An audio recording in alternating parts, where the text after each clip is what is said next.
So I'm going to give you the 10 keys to having an ageless mind. Every single one of them you've either heard me say or you intuitively know that these are important. Өнөөдөр би та бүхэндээ тархины номер 1 дасгалжуулагч Jim Kwik гэдэг хүний YouTube дээр 4.8 сая хандлт авсан бидний тархийг өөрчилдөг 10 зүйлийн тухай гайхалтай видео хэлтгэлийг орчуулан хүрэхээр бэлдсэн байгаа. Тэгээ яагаад энэ хэлтгэлийг сонгосон бэ гэхээр хүний тархи гэдэг бол гайхалтай хүчин чадалтай маш их зүйлийг энэ амьдралд бүтээж өгч чаддаг боловч бид нар тархиа тултал нь ашиглаж чаддгүй юм байна. Бас тархинд юу хэрэгтэй?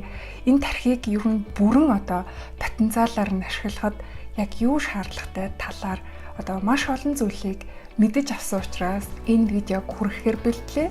Тэгэхээр Jim Kwik гэдэг хүн бол Harvard, Stanford, Нью-Йорк их сургууль гэдэг дэлхийн шилдэг их сургуулийн профессоруудыг тархиа ашиглаж гайхалтай шинэ нээлтүүд, бүтээмжүүдийг гаргахад тусалдаг.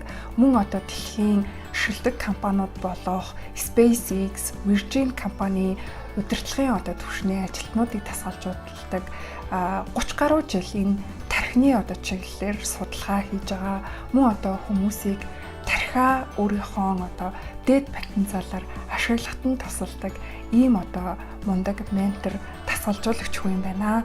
За тэгээд хэдүүлээ үндсэн сэдв рүүгээ оръё. Бидний тархийг бүрэн чадлаараа ашиглахад тусалдаг 10 зүйлийг эхнээс нь үзье. За номер 1 тархинд тустай хоол хүнсийг хэрэглэх. Тэгэхээр та өдөр тутам идж байгаа хоол хүнсэндээ яг тархинд хэрэгтэй хоол хүнсийг идэж чадж гин үү? Өөртөө 1-10 хүртэлх оноо өгөөрэй. Тэгэхээр тархинд хэрэгтэй хоол хүнс идэх нь өөрөө тархины эд эсүүдийг залуу байлгаж нөхөн төлжүүлэхэд бол ашиг тустай байдаг юм байна. За тэгээд тархинд хэрэгтэй хоол хүнсэнд юу орж ийнө гэхээр авокадо жимс, ногоон навчит төрөл бүрийн хүнсний ногоонууд, брокколи, нэрс жимс гэдэг эдгээр хүнснүүд ордог юм биш үү? Тэгэхээр өдөр тутам эдгээр нэрсэн хүнснүүдээс хоол хүнсэндээ заавал хэрэглэж байгаарай. Хоёрдугаарт нь бодлоо хийн. Тэгэхээр бидний тархин дотор эргэлдэж байгаа бодлууд маань хэрвээ сөрөг байх юм бол бидний тархийг гэмтэх аюултай байдаг юм байна. Ялангуяа өөрийнхөө чадамжинд эргэлдсэн, нөөц болцоонд эргэлдсэн ийм сөрөг бодлууд нь бидний бүтээмжийг бууруулж бидний бүтээл сэтгэлгээ бас байхгүй болгож идэм биш үү. Тийм болохоор сөрөг бодол бодогдсон даруйд түүнийг эерэг бодлоор сольж аль болох эерэг зүйлсийг бодож байгаарай. Тэгээ энэ дээр нэг жишээ дурдсан байсан. Жишээлбэл би хөгшрөөд улам алтамхай болоод байна гэж өөртөө хэрвээ хэлчих юм бол яг тэрийг дагаад тарих ингээд ой санамжаа алдаад барьсан тавьсан юмаа санахгүй тэгээ мартаад идэг гэж байгаа байхгүй. Тэгэхээр магадгүй бид нар ямар нэгэн зүйл дээр өөрийгөө би чаддгүй, би муу гэж бодоод ах юм бол яг энийг чинь дагаал чадамж нь муудаал өөрийнхөө боломжийг хязгаарладаг юм байна. Англи хэлийг орчинд нь хям зардлаар сурмаар байна уу? Филиппин улсын үзэгслийн Cebu арал дээр англи хэлний вакуум сургалтанд суралцахыг хүсвэл Eduworld боловсролын төвийг зориорой. Өдөрт 7 цаг хичээллэх бөгөөд үүний 4 цаг нь Филиппин багштай ганцаарчилсан сургалт байдаг. Филиппин улсын хүн амын 90% англиар чөлөөтэй, цэвэр аялахтай ярьдаг. Иймд богино хугацаанд англи хэлний ярианы чадвараа сайжруулж англиар чөлөөтэй ярьдаг болохыг хүсвэл заавал Филиппинд сураарай. Манай Eduworld боловсролын төв Филиппин улсад суралцахад сургалтын зээлийн үйлчилгээ үзүүлдэг. Сард ердөө 300 мянган төгрөг төлөө англи хэлийг орчинд сурах боломжтой юм байна шүү. Сургалтын зээлийн талаар дэлгэрэнгүй мэдээлэл авахд Eduworld цэгийн сайтаар зочлоорой. Мөрөөдөлтөд хүрэх төвч зам Eduworld боловсролын төв. За 3 дугаарт нь дасгал хөдөлгөөн хийх. За тэгэхээр дасгал хөдөлгөөн хийх гэдэг дээр эрүүл байх, жингээ хасах, өөртөө тохирсон гоё биетэй байх. Яг л тийм л зорилгоор дасгал хийж ирснээс биш яг тархиа залуу байлгахын тулд заавал дасгал хөдөлгөөн хийх ёстой гэдгийг бол би яг энэ Jim Kwik-ийн хэлтгэлээс олж мэдсэн. Тэгэхээр хүний тархины үндсэн үүрэг нь бол бидний биеийн хөдөлгөөнийг зохицуулж хянах байдаг юм байна. Тэгээд хүний бие хөдөлгөөн одоо хийж тасралтгүй үйлдэж байхдаа бидний тархи сэргэг одоо бидний тархины эд эсүүд хоорондоо илүү бат бөх холбогдож шинэ эд эсүүд бий болж идэг байх нэ. Тэгэхээр байнгын одоо суугаа ажил өнөөдрийн бидний амьдралын хэм маяг нь бидний тархийг маш амархан хөгшрүүлж байгаа юм байна. Тэгэхээр аль болох тасгал хөдөлгөөн тогтмол хийснээрээ тархи маань залуу байж тэр хэрээрээ илүү одоо бүтээлч сэтгэлгээ бидраас ундурч илүү одоо шин зүйлийг сурах дээр тархи маань сэргэг сайн ажиллана гэсэн үг юм байна. Тэгээд энэ ихтгэл дээр бас хэлсэн нэг зүйл нь юу байсан бэ гэхээр одоо байнгын суугаа ажил гэдэг бол нэг төрлийн одоо тамхи шүү. Тамхи нь бид нар одоо донтлоо, муу зуршилтай боллоо гэдэг. Гэтэл өдөржин одоо суугаа ажиллагаа бид нар тийм муу зуршил гэж юусоо боддгоо.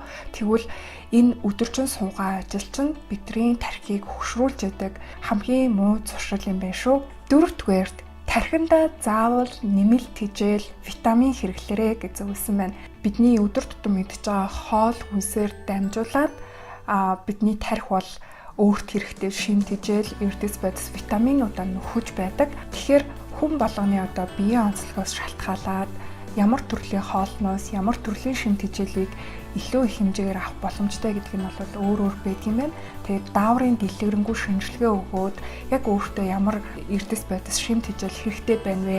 Ямар хоол хүнсийг илүү шингээж боловсруулах чадвартай бие организм юм бэ гэдгийг одоо мэдэж аваад энэчээс одоо зөвлөгөө аваад ямар нэмэлт тэжээлүүд хэрэглэх вэ гэд мэдээд авчвал ер нь их зүгээр гэж зөвлөсөн байна. Тэгээд тархинд хамгийн сайн витамин бол омега 3 гэсэн витамин байдаг. Тэгээ миний хувьд ч гэсэн омега 3 витаминыг бол нэмэлтээр уудаг байгаа. Тэгэхээр та бүхэн маань ч гэсэн омега 3 витаминыг тогтмол хэрэглэж хэвшээрэй. За дараагийн бидний тархинд нөлөөлдөг хамгийн чухал зүйл бол бидний эргэн тойронд найз нөхөд хамт олон хамгийн чухал нөлөөтэй байдаг юм байна. Хэрвээ одоо сөрөг бодолтой байнга одоо таагүй мэдрэмж өгч идэг, байнга хэрүүл урал хийдэг ийм одоо хүмүүстэй хамт байх юм бол хүний тархи маш амархан хөгшөөрч мартаж одоо тархины эд эсүүд гэмтчихэд юм байна. Тэгэхээр аль болох өөрийгөө эерэг таныг үргэлж хурцлж байдаг, урам зориг өгч идэг, таныг одоо илүү одоо өөрийгөө сайжруулахад тусалдаг ийм хамт олноор найз нөхдөөр өөрийгөө хүрээлүүлээрэй. За 6 дугаарт нь эргэн тойрноо орчноо сайхан цэвэр байлгаарай гэж зөвлөсөн байна. Тэгэхээр бидний одоо гэр орон, ажлын орчин, ажлын ширээ, компьютерийн десктоп хэр одоо цэгцтэй байна. Бидний бодол дагаад эмх цэгцтэй байдаг гэж ярьсан надад үнэхээр гайхалтай гоё санагдсан. Тэгээд надад ч ихсэн ингээд гэрээ цэвэрлээд ширээгээ ингээд цэмцэлгээд сууж хахад бол маш гоё юм бүтээлч болоо хувирсан юм шиг санагддаг. Тэгэхээр гадаад орчин эмх цэгцтэй байх тусам хүний бодол цэгцэрдэг гэж энэ тархины мэрэгчлэлтэн маань илтгэл дээр хэлжсэн. Тэгэхээр яг одоо өөрийнхөө сууж байгаа ширээ, сандал, хувцсны шүүгээ, гэр орноо сайхан цэвэрлээрээ, бодлоо зэгслээрээ гэж хэлмээр байна. За 7 дугаарт нь маш сайн нойр авах. За тэгэхээр хүн унтчих үед тархины богино хугацааны ой санамж, урт хугацааны ой санамж хоёр одоо нэгтгэх процесс бол явагдаж идэм байна. Хэдийгээр бид нар одоо бие амраагаад унтж байгаа боловч тархи бол байнгын ажиллагаатай байдаг. Бидний өдрийн турш одоо үзэж харсан, сурсан шин зүйлсийг одоо хуучин бидний ой санамжтай холбож сурсан зүйлийг маань илүү баттгах одоо процесс биднийг унтах үед явагддаг юм байна. Тэгээд энэ ихтгэл дээр нэг зөвлөл хийсэн надад бас маш гоё санагдсан. Тэр нь юу вэ гэхээр бид нар одоо фитнест очоод дасгал хөдөлгөөн хийж хад бол бидний булчин ургадаггүй, харин дасгал хийсний дараа одоо гэртээ очиод амарч явах үед, унтж явах үед бидний булчин нөхөн түлжиж ургаж идэг. Тэгэхээр хүний тархи ч гэсэн биеийн булчинтай адилхан яг унтж явах үед тархины эд эсүүд шинжлэгдэж бидний одоо сурсан мэдсэн зүйлс нь шин эд эс холбоос болон тархинд шинээр үүсчидэг гэж хэлсэн мэсэн. Тэгэхээр хэрвээ одоо та бүхэн ямарваа нэг шин зүйлийг одоо сурахыг хүсэж байгаа бол илүү одоо чадвараа ахиулахыг хүсэж байгаа бол өдөр нь сураад оройн маш сайн нойр авснаар таны сурсан зүйл танд мэдлэг болж үлдэх юм байна шүү. За 8 дугаарт нь тархиа маш сайн хамгаалах хэрэгтэй. Тэгэхээр одоо экстрем спортоор хичээлж байхдаа аюулгүй каск те малгай өмсөж хамгаалах бол ерөнхий зүйл. Гэхдээ энэ удаад тархи хамгаалах гэдэг дээр юу ярьж байна вэ гэхээр цахилгаан соронзон долгионуудаас тархиа хамгаалж хэвшээрэй гэж зөвсөн мөлий. Тэгээд Америкт хийсэн судалгаагаар хүүхдүүдийн 90 гаруй хувь нь унтахтаа уцаа унтраадгүй дэрэнд ороо хийж унтдаг. Тэгээд энэ нь хүүхдийн тархинд одоо маш сөрөг нөлөө үзүүлж байна гэсэн судалгаа гарсан байсан. Тэгэхээр одоо манай эцэг эхчүүд ч гэсэн хүүхдүүдээ унтахт нь уцыг унтраалгаад цахилгаан соронзон долгионоос хүүхдүүдийн тархийг хамгаалж агаарай. За 9 дугаарт нь үргэлж шин зүйлд суралцах. Тэгэхээр бид нар шин зүйл суралцах явцад бидний тархинд шин эдис холбоосоо бий болж идэг. Тэгэхээр нэгсэндээ тархи нөхөн төлжих процесс маань биднийг шин зүйл сурах явцад бий болж идэг гэсэн. Тэгэхээр байнгын тасралтгүй суралцдаг хүний тархи хизээж хөгшөрдөггүй юм байна. Time сэтгүүлээс урт удаан амьдралын конференц зохион байгуулад тэрэн дээр газраас ирсэн эрдэмтэн судлаачид хүн ер нь яавал урт наслдгийм бэ гэдэг талаар хэлэлцүүлэг өрнүүлж хахад ерөөсөө л хоёр зүйлийг дурдсан байсан. За тэгэхээр нэгдүгээрт нь бол энэ амьдралдаа талархал дүүрэн үргэлж одоо эерэг мэдрэмжтэй байх нь урт наслын нууц байдаг бол хоёр дахь нь байнгын шин зүйлд суралцах байдаг байна. Тэгэхээр хүн ингээд нас яваад ирэхээр аль болох шин зүйл сурахаас зайлсхийж өөрийнхөө бүх юмыг мэддэг гэдэг юм хандлагатай болж ирдэг юм байна л да. Тэгээд бүх юмыг мэддэг гэж боддог болохоор шин зүйлд суралцъя гэж өрөөсөө боддгоо. Нэг бол би одоо шин зүйл сурахад, шин хэл сурахад, шин зүйлийг эхлүүлэхэд би хитрхи оройтсан байна. Би хөвшөрсөн байна гэж боддог учраас шин зүйлийг туршихаас аль болох зайлсхийж энэ нь эргээгээд тархийг инж тэр, биеийг инж тэр өөрийг ингээ хөвшрүүлж яд юм байна. Тэгэхээр хэрвээ та залуу сайхан хിവэрээ оюун санааны хувьд эрүү саруул урт наслыг гэж бодож ивэл өдөр болгон шин зүйл суралцах хэрэгтэй юм байна шүү.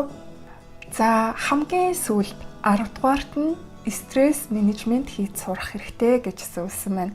Тэгэхээр стресс менежмент гэхээр хүмүүс өөрсдөө хэр их стресстэй байгааг харж мэддэггүй, хэлж мэддэггүй. Энэ нь яг л загас усан дотор усыг харж чаддгүйтэй адил гэж энэ ихтгэл дээр ярьдаг.